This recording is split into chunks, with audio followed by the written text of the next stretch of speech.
what follows is part 2 of our Norwegian star hat knit along, where we're going to begin the Colorwork chart. Now, if you haven't read a chart before, or that's really new to you, I will leave a link below for a video that I have on more in-depth explanation of how to read knitting charts. So look for that in the description down below.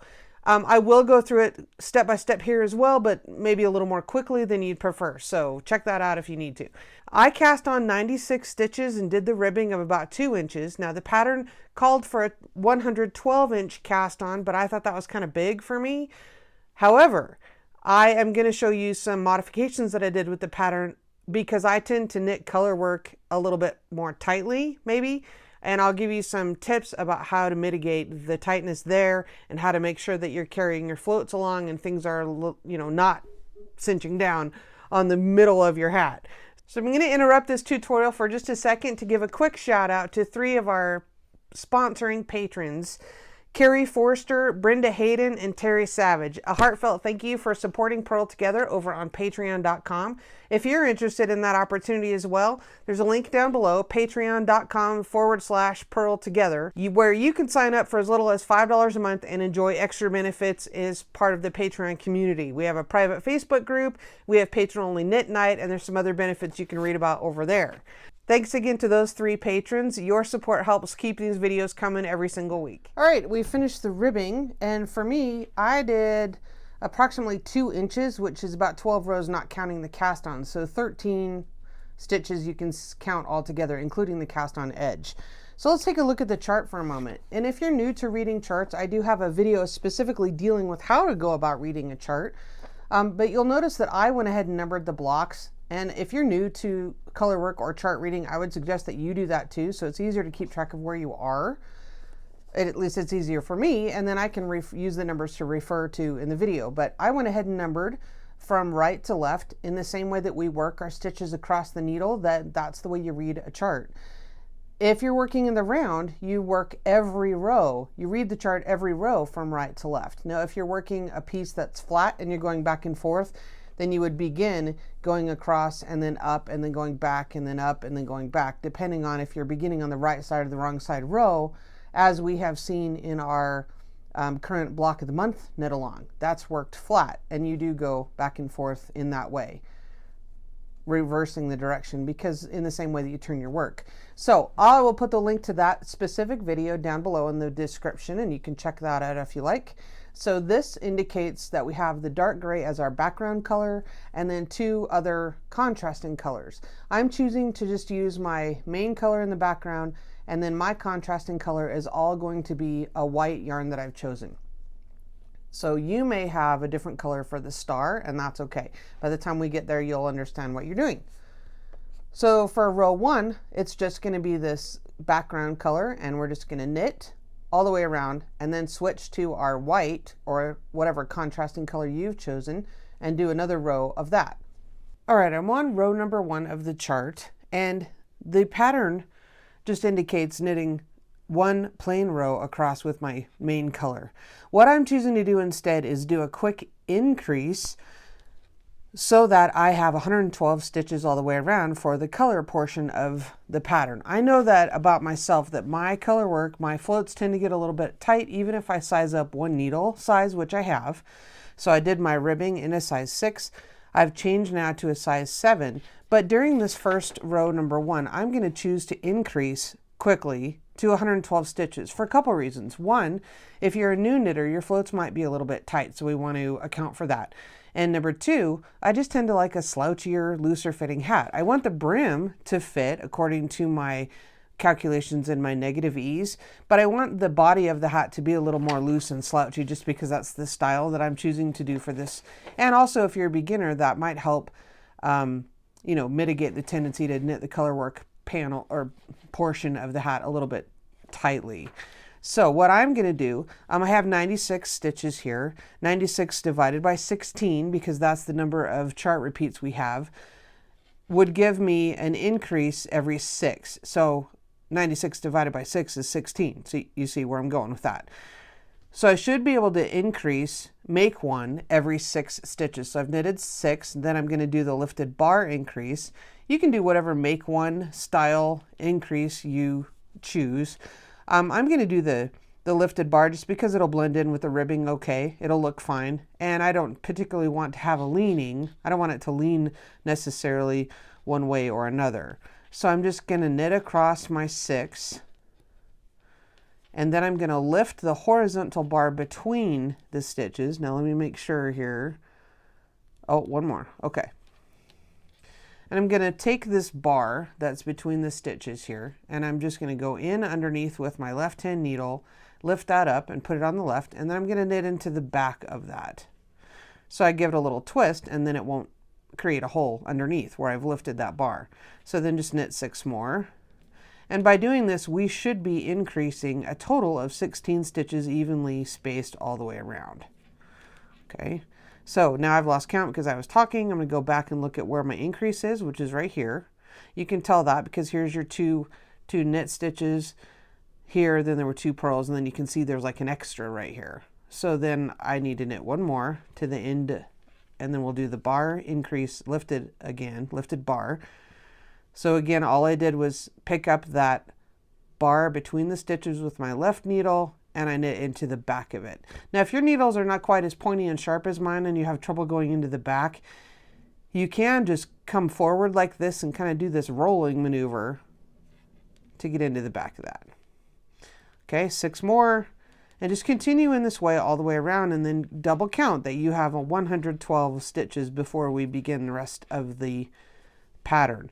Now again, this is what I'm doing on row 1 because I'm knitting across in what the pattern wants me to do is just knit across in a plain knit stitch, but I'm using this row for both purposes. That's the first row of my chart, but it's also what I'm doing to do my increases. And now I'm ready to add the white, or my contrasting color. And the other thing I'll mention is that I sized up a needle. I did my ribbing in a size 6, a US size 6, which is a 4 millimeter. And for the body of the hat and the color work, I've chosen to change to a 7, which is a 4.5 millimeter. Okay, so I'm just making a loop and I'm putting that on, and I'm just going to start knitting with my contrasting color here, making sure not to knit with the tail. But I'm leaving a long enough tail that I'll show you how I'm going to weave that in later so that it's not only secures it, but it looks good. So I'm going to just start knitting around of that contrasting color. I'm sure you noticed as you finished this contrasting 1 row that when you came around, this last stitch of the main color was a little bit loose, but that's okay. You just need to, snug that up a little bit. So just, make sure your tail's out of the way here. And this contrasting color, the white, we're just going to drop for a minute, and we're just going to knit another round of the main color for row 3. Then we'll get into the fun part of the chart where I show you how to hold 2 colors, 1 in each hand, and how I like to carry my floats along behind. When we come back around at the end of round 3, you can tell that, this is pretty loose and wonky, and so we'll just tighten that up a little bit. You don't want to yank it too tight because you want your tension to match all the way around, but you don't want to leave it super sloppy either. So now we're going to be ready to begin. I'm just trying to deal with my magic loop here. We're going to be ready to begin row 4, which is when we're actually going to start using both colors, 1 in each hand. I like to have the contrasting color in my left and my main color in my right. That's just kind of how I've always done it because I'm, dominantly right-handed. So I'm going to have my dominant color in my right hand. Now you can tell that this stitch is a little bit loose also. We're not going to worry too much about that because we will go back as part of our finish work, and we'll take this tail, we'll weave it in so that it's not to be seen, and that will help even out that tension there. So if you are a crocheter, you will not find this difficult at all. So we're going to look at row number 4, and you'll see that it's 1 main color and 3 contrasting colors to start. So we're going to go 1 main color here to begin, and 3 of the contrasting colors. So when I do that, let me get myself set up better here. I like to hold the contrasting color in the same way. I tension my yarn in the same way in both hands. Move that out of the way. Okay, so now I'm going to do it in the same way that you would be knitting if you were a continental knitter, which I am not. I know how, but I'm not very good at it. So I'm going to hold both colors here, and I go in as if to knit, and then I'm just going to pick that off my finger. I'm just kind of pushing it with my middle finger, and I just pick that stitch right off. So I'm going to do 3. So there's 2. And then what I like to do, I actually don't like to do more than about 2 or 3 stitches without carrying this yarn across the back. We have to take this with us because we're going to need it in a couple of stitches. So we have to take this across with us. So in order to do that, I'm going to go in as if to knit like normal. I'm going to wrap this yarn around as if I'm going to knit, except that I'm not. I'm not going to leave it there. Then I'm going to wrap the white around. Then I'm going to unwrap the dominant color. And what happens then is I didn't ever pull that loop through of the dominant color, the darker color, but I did kind of tack it down there. So it's coming along with us along the back. Now, not to worry, I'll show you that several more times. So you just want to make sure that you're not pulling this tight. We want this to go along or float along the back, you know, with not a lot of tension. Otherwise that would cause puckering. Okay, so I've done my 3 white ones. Now I'm going to have 5 stitches of this main color. So we're going to just knit. I'm going to tack my white yarn down on the 3rd stitch. Okay, so there's 2. Now I'm going to go in and I'm going to bring the white one up over as if I'm knitting, except I'm not going to pull it through. I'm going to wrap my dominant color and take that back over. And that just put that up on top so that when I knit the next stitch and go up over and around, you can see that that's going to trap that float and it's going to tack it down for me. Okay, so that's 4 of them. Let's do another. That's 5. Now we'll knit the white again. We're going to have 3 of the white. So just go in like you're knitting continental. Okay, there's 2. And we're going to do the 3rd one. We'll trap our dominant color again. So wrap that like you're knitting. Go ahead and wrap that like you're going to pull it through, but take this one back down. Then pull the white one through. And that trapped this one. Okay? All right, so let's continue all the way around in that way. I'll show you one more time how we're going to trap these colors and keep our floats going. So we'll do 2, bring the white one up and over, wrap your main color. Then I'm going to trap the next one with the next stitch because it's up and over my working yarn now, and it's going to get tacked down now, isn't it? Okay, so there's 4, 5, and then we'll do our contrasting ones again. 1, 2, and on the 3rd one I'm going to wrap here, take this one back off, and pull that through. Okay? All right, continue all the way around in that way. I'm on the second half of my hat here, and I want to say if you're not comfortable holding yarn in both of your hands, there's certainly nothing wrong with doing it, the yarns, handling them singly. So if you wanted to do that, you could certainly just pick up and knit 2, and once you're knitting the second one, you can bring this yarn, the darker one, over the top, just like we were before. And I'm just doing it with one hand, just bring it over the top and like trap it or hold it down with your finger or whatever. And then knit that. Then you're going to bring that through and knit it. And then you've got that yarn there, and you're going to have this one trapped when you knit the 3rd one. So there's nothing wrong with just switching hands, picking up each color as you need it, and going about this all in the same way. See, now you can bring the white one, bring it over the needle. See, and made sure I went under this so I don't twist my yarns together. If I would have gone over, then I'm twisting things and I'm going to have to untwist my work, and you just need to be mindful of not crossing things too many times and making a mess. So I just bring that over, wrap in the same way as I always do, and just let that slip off, and then that's going to be trapped with the next stitch. It's going to be tacked down. So you certainly can just do this one yarn at a time. You don't have to hold both colors if you choose not to. If that's not comfortable for you, that's fine. Now, some people have even gotten to the point where, or prefer to do both colors at the same and hold them in this way. And there's special thimbles that you can buy that have guides that keep your yarns separated. Now this I find to be difficult to wrap one and not the other. Whoops, see there? But it is certainly possible to do, just being careful which one you take around. And then we'd have, see, this is super awkward and difficult, but you get the idea. I never said I was good at that part. Yes, Colorwork is something I enjoy, but I haven't practiced it enough to be super proficient at it. I do like it.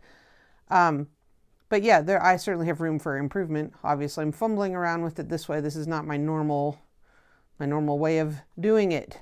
Anyway, you get the point here is that there are, see, now I need to go back out and fix. The point here is that there is many ways to go about this.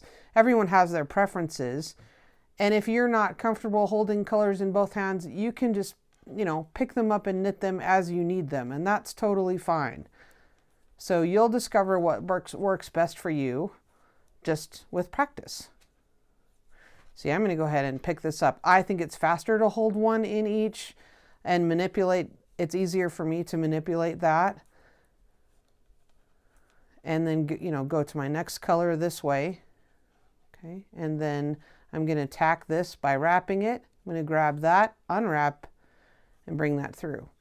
So I think this is just what I've developed and learned myself. You will come to that point of learning what you prefer as you practice a little bit.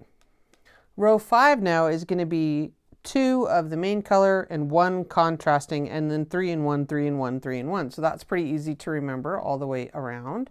And with these that come so quickly, 2 and 1, 3 and 1, I'm not even going to worry about tacking probably. I will let my float go across 3 stitches. I think that's reasonable. I probably wouldn't do more than that, but I'm not going to worry about it for those 3 stitches. So I have 2, and then I'm going to have 1 contrasting of the white, and then I'm going to do 1, 2, 3 of the main color and 1 contrasting. And Fair Isle is pretty fun when you don't even have to worry about the floats because you're only doing, 2s and 3s, and so that goes pretty quickly actually. Okay, I'm on row 6, and I just use this post-it note, and I know that it's right above where I want to be. So row 6 is 5 of the dark color and 3 of my contrasting. Now I'm going to go ahead and not worry too much about the floats right there. We did last time just for the purpose of showing you that I was tacking down the main color on the 3rd stitch. And you can continue to do that if you don't want to carry it across more than 2. That's totally fine. I'm going to go ahead and do my process like I have been, where I tack the contrasting one down on the 3rd or 2nd or 3rd stitch in on my run of 5. And I'm not going to worry a whole lot about the 3 here. Okay, have I messed myself up? 3 and 5, 1. Now this is a good teaching moment. Look what happened. I was talking and I miscounted. Obviously these 3 stitches should be centered over this one because it's making this pattern. And so you can see where I've messed up because I was talking. I knitted 6 in the beginning instead of 5. So luckily I noticed that now instead of, in the next subsequent rounds or when I had gone way too far. So I'm just going to tink this back and correct my mistake. No big deal. It happens to all of us, especially when we're talking and not really paying attention that much. So yeah, easily corrected. But I am glad that I noticed it now, that my pattern looked funny and not centered over the previous row the way it should have been. So I need to take out 2 more here. Yeah, so you just, that's a good lesson to just be mindful of what you're doing, like I was not. And then know the objective of your pattern here, 2, 3, and how it's going to stack above the previous row, what, geometrically what that's going to look like. Okay. Now I'm going to go ahead and pick this up in my left hand and carry on the way that I want to. I'm going to go up and over with my contrasting yarn over the right hand needle and then back over and pulling through the darker yarn. But that's how I'm going to tack that down. And actually it's on the 4th stitch that it's actually is ending up being secured on that 4th stitch. And the reason it's helpful to note that where you've done that in the past is you don't want to tack down your floats in the same place in more than one row. You want to vary and stagger them, because if you don't, you'll end up having like little white blips that poke through, or little white flashes of lighter color that you can see through there. So you need to stagger where you're between the rows, where your tacking points are. Otherwise it will bleed through, so to speak. Okay, so you're going to just carry on in this way. See, I reverted back to doing it, picking up one at a time, didn't I? Okay, and that's okay. If that is what works for you, again, you can figure that out for yourself and what's the most comfortable way to go about it. Okay, so we're going to go ahead and work through the chart. All right, the other thing I want to mention is if you find that your floats are getting to be tight and things seem really tight and puckered, the other technique that you can do in order to help loosen up those floats and not to pull things too tight is to actually turn your knitting inside out. Now this seems weird and counterintuitive, and one of the more recent videos I did about knitting the right way around actually said this is not correct, and it is not something that you want to make a habit of if you're just knitting socks or knitting a hat that is not color work. But it can be a technique for color work in order to help loosen up your floats and keep your tension better, because you're knitting around the outside. Now in this way, the purl side is the wrong side of the work is toward you, and you're knitting on this portion that's away from you.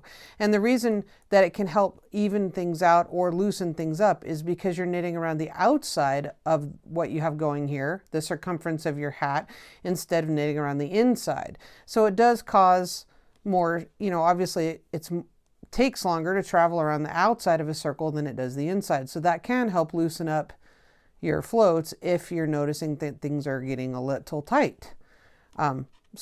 And there are some styles of knitting that do color work this way. So if you want to try that, then go ahead. I've completed the chart now in the color work portion of the hat. And when I completed the last straight knitting row of the contrasting color, I just went ahead and cut this off, leaving a, I don't know, probably that's a 6 or 7 inch tail, and I'll just tuck that in. I'll weave that in and secure it later in the next week's video when we do the decreasing of the crown and the finish work, where we go and secure the ends and weave in our tails. I'll show you how I'm going to go about doing that. All right, I hope you found that helpful. I'm really happy with how this is turning out. I hope you can see this shift in color work between this kind of berry cherry color and then it's moving into kind of a different burgundy. The next portion I think will be darker, so that's going to create kind of a gradient behind the stars. And I'm happy that I went up the needle size and increased to 112 stitches for the color work portion. It fits pretty well. I'm liking that, and I'm going to go ahead and do my decreases. And all right, now again, what I'm going to do when I'm finished with this is I will wash it and block it, and it will be available as a giveaway. So as soon as I'm finished knitting it, I'll take photos and I'll upload the Rafflecopter entry system, and so there'll be a link for that in all the videos. After I'll edit the links or edit the descriptions, pardon me, and I'll put the link for that down in there. We'll do the giveaway later this month when I'm finished. If you have any questions, post in the group. There's lots of experienced knitters there, and I'll be available to help as well. If you find these videos helpful, please push the thumbs up button and the subscribe button, and hop on over to Patreon, the link's down below, and see how you can be a supporter of this channel and get some extra perks as well.